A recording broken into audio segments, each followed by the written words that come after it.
Good morning. तर सकाळची सुरुवात झाली आहे छान छान फ्लॉवर्सपासून. नवीनच झाडं आणली आहेत, म्हटलं झाडांची पण काळजी करायला पाहिजे. सो झाडांना पाणी घातलं. डिनरमध्ये होती आज कढी. त्यानंतर मी बघितलं थोड्या वेळ टी व्ही. आज मम्मी बनवणार होती शंकरपाळ्या. सो 3 पावशे दूध, त्याच्यामध्ये 3 पावशे साखर मिक्स करायची. 2 किलो मैदा घ्यायचा, त्याच्यामध्ये 4 वाटी तुपाचं मोहन ॲड करायचं आणि हे मिक्सर हळूहळू दूध आणि मैदा मिक्स करत करत मिक्स करायचं. एकदम तुमच्याकडे जेवढी पण एनर्जी ती त्याच्यामध्ये ॲड करायची आणि एकदम सॉफ्ट असा डो बनवून घ्यायचा. जेवढा डो सॉफ्ट बनेल तेवढ्या तुमच्या शंकरपाळ्या पण छान बनतील. त्यानंतर थोड्या वेळाने लाटून घ्यायचं ते, त्याचे कट्स करायचे, शंकरपाळ्यांसारखा शेप द्यायचा.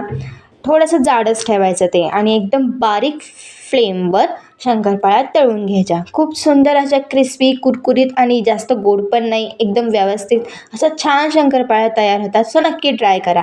त्यानंतर मी डिनर केला. असा होता माझा आजचा दिवस. भेटूयात उद्याच्या ब्लॉगमध्ये. शुभरात्री.